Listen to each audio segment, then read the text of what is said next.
What is poppin' YouTube? It's your boy, it's the Bogman Wanderer here, and yeah, what we're gonna look at today, we're gonna look at this guy. Striking resemblance between me and Mr. Bikman. So yeah, Ben Bikman, 199k subscribers. Um, yeah, let's do a little bit of a fact check on Ben Bikman. So Ben Bikman, prominent. He's prominent. He's not just behind the scenes, he's prominent. Metabolic scientist, professor at Brigham Young University. No idea where that is, to be fair. And researcher focused on insulin resistance, metabolic health, and the therapeutic use of ketones. Interesting. So, I wish I could have actually done like more scientific research, and I wish I went into the field of science. That would have been great. But here we are. I don't certainly have like in-depth knowledge like him. He is so sciencey, so scientific, so knowledgeable. Just understanding everything is a bit of education, so you got to do your own research into what he's actually saying to try and like make sense of it all. Sometimes I find, but yeah, it's a learning process, and he is very, very in depth, very, very knowledgeable. He's got 20,000 views since the 4th, so it's the 13th on the day of recording, so 9 days ago. Yeah, but let's give him a watch. Neuropathy isn't just a blood sugar problem. We have been oversimplifying it. High blood sugar does indeed damage nerves, so lower it and the problem is solved, right? Well, not exactly. In type 2 diabetes, you can in fact still lower blood sugar and still damage the nerve and have that nerve damage progress. So what's really going on? Your nerves are actually being hit from 3 directions. First, yes, it's high glucose. Too much sugar in the blood can damage the nerve. But second, insulin resistance. Your nerves need insulin to repair, and without it working well, they start to fail. Third, blood sugar swings, the constant spikes and crashes of blood glucose. They all may have the same average blood sugar, but very different outcomes. So if you're feeling the tingling and the numbness or the burning, it's likely not just one issue. It could be all 3 at the same time. That's why focusing on blood sugar alone isn't enough. This is lecture 148 of the Metabolic Classroom. Welcome back to the Metabolic Classroom. I'm Ben Bikman, biomedical scientist and professor of cell biology. Today, we are going to talk about one of the most common, but I think also one of the most misunderstood complications of metabolic disease, and that is peripheral neuropathy. So, a couple of things to clear up here. What is metabolic disease? So, this is one of the symptoms of metabolic disease.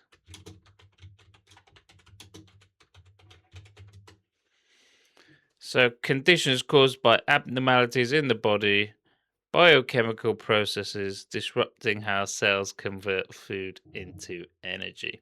And you know why I have such an interest in these topics as well? Because I 100% have metabolic disease of some kind. So, yeah, I think psoriasis is, well, it's an autoimmune disease, so there's some debate whether it's linked. It's definitely linked to food. Um, yeah, that's digressing. So I bet if I type in psoriasis, I wonder if it comes up as a metabolic disease. The connection between psoriasis and metabolic disease.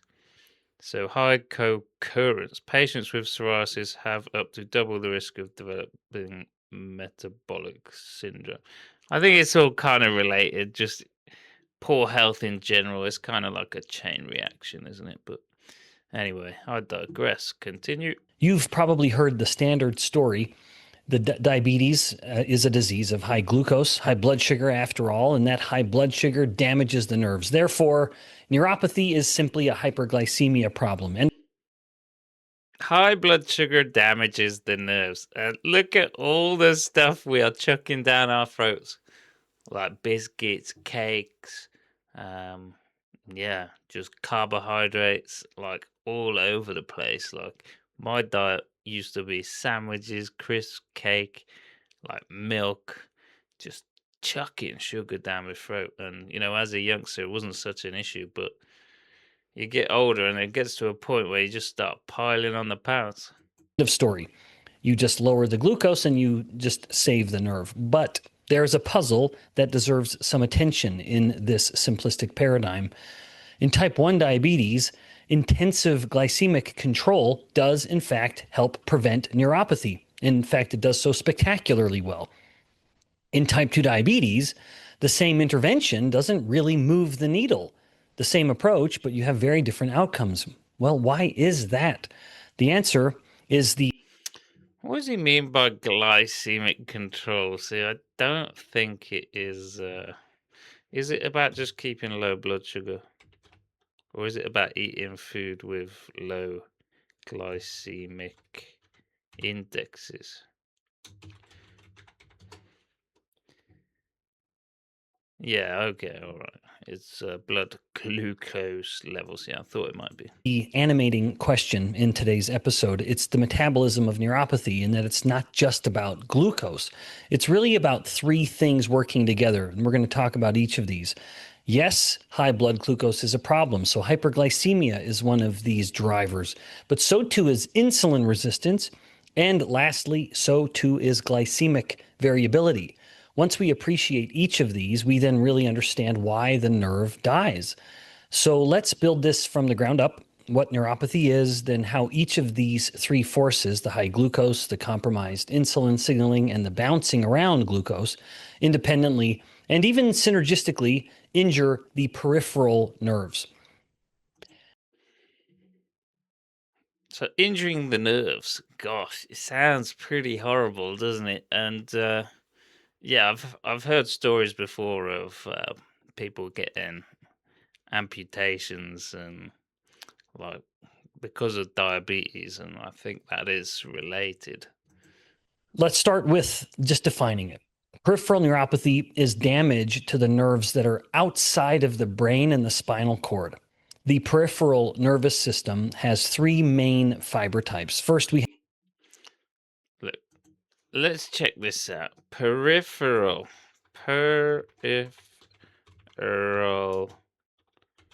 nerves.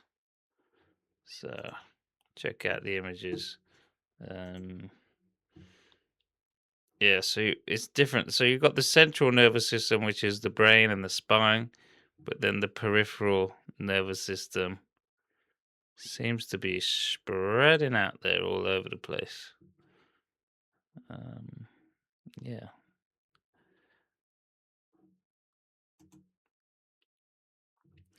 Extensive network of nerves branching out from the brain and spinal cord. Oh, that's the central nervous system.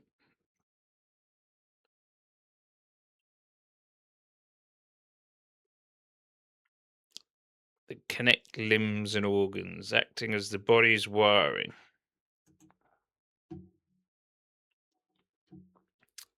Yeah, there is a whole lot of nerves. We have the motor nerves, which are coming from that central nervous system, the brain and spinal cord, that drive our muscle action. We have the sensory nerves that bring information in from the skin and the joints and the viscera, all of the organs within our abdominal cavity. And then we have the autonomic nerves that regulate some of the involuntary functions from like heart rate, heart contractility, gut motility, and even things like sweating. Any of these can be affected with peripheral neuropathy. The most common form in metabolic diseases is distal symmetric polyneuropathy. That's a lot of words there. It's formally described as a length dependent symmetric neuropathy. So the symmetric term is apparent. The length dependent is a very important phase here. It means the longest nerves tend to go first, which is why patients describe symptoms beginning in the toes and feet, then ascending the legs, and then eventually appearing in the fingertips as well. The symptoms in these locations are very expected. Things like numbness or tingling or burning pain, or even a loss of the ability to sense things like vibration in the feet in this case. On a skin biopsy, you see fewer of the tiny nerve endings that normally feed into the skin. So these nerve endings start to retract and then die. On a nerve conduction test, the signal travels too slow. Imagine that you just keep like losing sensation, and that is. I wonder whether you even notice at all. So, neuropathy. I don't know if he's mentioned it yet, but it can be caused by, well, he says high blood sugar, right? Where does it say diabetes? Neuropathy causes damaged nerves. So diabetes is one. Alcohol misuse is a cause. Vitamin deficiencies, infections, autoimmune disease, physical injury. Okay, I think the one he's more interested in is the diabetes and alcohol misuse. Yeah. Okay. I'm sure there's a lot of way to kill your nerves. But diabetes, that's the one I'm thinking about as well. So, how many people have diabetes in the world? And what is the cost? So, 24 to 25, approximately 589 million people to 830 million adults worldwide are living with diabetes.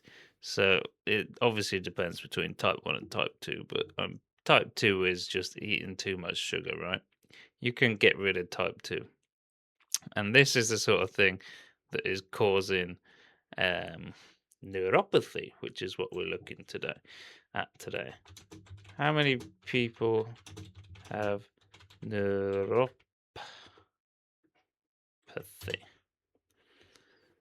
So 2.4% of the world population, and like we just looked at, there's a whole load of different causes. So it might not just be the eating too much sugar, but it does say down here diabetes is the leading cause in Western countries. So yeah, it's still quite significant. What is the cost? So the cost of diabetic neuropathy alone is $10 billion annually, with individual patients costing $16,000 in the first year. Is that just America? Yeah, the United States, that is alone. So that doesn't even include like the largest countries, like the UK is definitely catching up for sure. So that just shows the significance of this neuropathy, which honestly I haven't heard about until today. Slowly as well. These are two related conditions that I think are worth knowing. Another version of this is cardiovascular autonomic neuropathy, when you have damage to the nerves that regulate the heart and blood pressure. The other is small fiber neuropathy, which hits the smallest nerve fibers first and is now considered one of the earliest signs of the disease. All right, so that gives you a general overview of what the disease is, but how common is it? Well, it is remarkably common, which is one of the reasons why I'm devoting time, and you're perhaps devoting time listening to it. In adults with diabetes, the lifetime prevalence of diabetic peripheral neuropathy exceeds 50%. It's the leading cause of foot ulceration and non-traumatic lower limb amputation. That's really an important thing here. So what someone has to get How serious this is, you see? You can have your foot cut off if you're eating too much sugar. If you're thinking, you know what, are just drinking liters of Coke, some of these people, right? And then you can have your leg amputated. That's how bad it is. Like, people tell you how dangerous, like, eating all this junk food is, but no one really explains in this way that, like, you can actually have your foot amputated because of damaged nerves. Get a lower limb amputated, this is the main driver. And this is important. It doesn't wait for diabetes to be diagnosed. Most studies in prediabetes report a prevalence of peripheral neuropathy of 10% or higher, with several reports putting small fiber involvement at 30 to 70%. That's a pretty big range, but that upper level is pretty high. Neuropathy is showing up in metabolically dysfunctional people before they meet the glycemic cutoffs for diabetes. That alone tells you the story is not just about glucose. So, with that map in mind, let's now navigate the three metabolic forces that are driving the nerve to failure. Okay, the first pillar, hyperglycemia. Let's start with the obvious one. High blood sugar, hypoglycemia, right? But chronic hyperglycemia damages nerves. To understand why, you need to understand one fact about how peripheral neurons and their support cells handle sugar. Peripheral neurons and a cell type called Schwann cells, named after the person who discovered it, those are glial support cells that wrap and nourish the peripheral axons, so these long nerves. They take up glucose without needing insulin's permission. That's important. So these are insulin independent glucose transporters. But interestingly, these transporters are always open. So when blood glucose is high, the inside of the nerve is flooded with sugar. The nerve has no way to regulate or slow that influx. And once glucose is elevated inside the nerve cell, then some things start happening. The first of those couple things is the sorbitol pathway. When glucose accumulates inside the cell, and isn't burned for energy or stored for later energy, then there's an enzyme called aldose reductase, which converts it to sorbitol. You might have heard of sorbitol. It's actually a sugar alcohol. This is normally a very minor pathway, but in the hyperglycemic, or I should say glucose loaded nerve, it becomes a major one, and it damages the nerve through several mechanisms all at the same time. One idea here within this other sub-idea is that sorbitol does not easily cross cell membranes. So as it is accumulating within the cell, it's pulling water in with it. That is something called an osmotic pressure. So where you have more Hope you're following along, folks. sorbitol accumulating in the nerve, it's starting to pull water from outside the nerve, which can cause the nerve to start to swell. Now, the nerve doesn't want to do that. So to compensate, while the sorbitol is accumulating, the nerve cell will expel or export other small molecules that are actually really necessary. One of them is myoinositol, which It's getting rid of important stuff because it's full of this sugar, basically. And then is this when it dies? is critical for the function of the sodium potassium pump. That's a way of maintaining the electrical signal on the nerve. So as sorbitol is building up, myoinositol, among other small molecules, is being pumped out. And then the nerve's ability to conduct the signal starts to slow down. Now, that high glucose in the nerve also has a second hit, which is when that enzyme, the aldose reductase, when converting the glucose into sorbitol, it starts to consume NADPH. And Who finds out this stuff? Seriously. Come on, the amount of work. What are they doing? I do really not know the process at all. It's just a matter of faith that this guy knows what he's talking about. And I mean, it sounds like he does 100%. I believe him. And I find it fascinating listening to all these pathways and all these enzymes doing stuff in this cell, just reacting. The nerve cell just like getting full of sugar. I mean, it's crazy to think about. NADPH is what the cell relies on to keep its antioxidant systems running. When you think about major intracellular antioxidant molecules, the main one being glutathione, it gets oxidized when it neutralizes a free radical. And NADPH is what regenerates that glutathione back into its active and ready form. So when the nerve is burning through NADPH in order to dispose of the glucose, it can't keep the glutathione in its reduced or active state. Then the antioxidant system starts to run on empty, and then we have more free radicals accumulating. So the nerve's defenses are being spent reducing the sugar instead of being available to defend against some of the oxidative damage. Okay, now we're still talking about hyperglycemia. So the first one was the sorbitol and its two distinct problems. And the second one is glycation. When glucose is floating around in a high concentration, it isn't just sitting there. It can start to chemically stick to proteins and lipids. This is something that can happen without an enzyme. There's no regulatory step. It's just a slow chemical reaction. I think he's doing a fantastic job of describing it. Um, he doesn't have many pictures at all, so glycation. Oh gosh, yeah, it causes wrinkles. I remember reading that. Glycation, a non enzyme spontaneous chemical reaction where sugar molecules bind to proteins, um, forming harmful compounds called advanced glycation end products. This process disrupts tissue elasticity, particularly collagen and elastin, leading to skin aging, stiffening blood vessels, and complications in diabetes. Gosh. I mean, yeah, it's important to know this stuff and think about this stuff, like how high blood sugar is extremely damaging.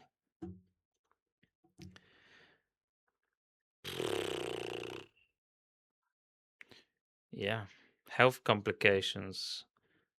High blood sugar accelerates this process, apparently.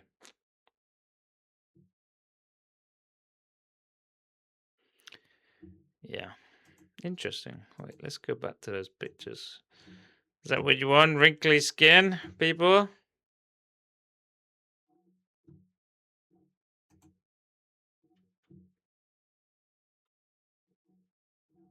Doesn't really do much, that image, does it?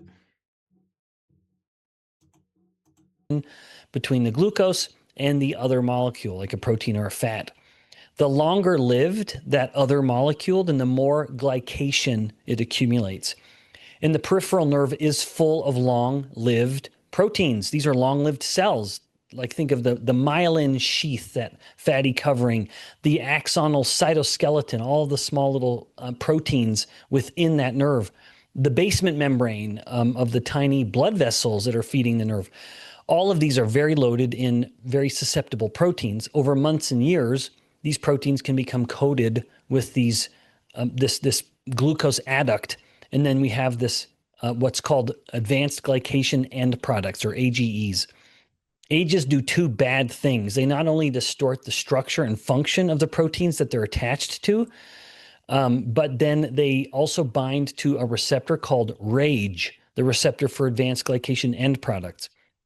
And that binding triggers an inflammatory cascade in the cells that have that RAGE, that receptor. Inflammation in the support tissue surrounding the nerve is a consequence here. We have inflammation in the vasculature, the blood vessels feeding the nerve. That age rage axis is now considered one of the central drivers of diabetic complications across many tissues, but it does have a particular impact on peripheral nerves. Okay, so high glucose is the first pillar. The second pillar is my old friend, insulin resistance. Most of Insulin resistance. Right, we're going to leave that there, folks, for now. Look, I'm going to do a part two. So if you want to join me, I'm extremely interested in it. And he is absolutely knocking it out of the ballpark, I think. He makes it sound like the consequences are so descriptive. Like the words he uses, like cascade. Um, yeah, just he kind of makes the science sound like a story, and like a harmful one. He's pointing out how harmful this is. So, yeah. All the best to you folks and have a excellent day or evening wherever you might be, and I'll catch you in the next one. All right? See you then. Au revoir.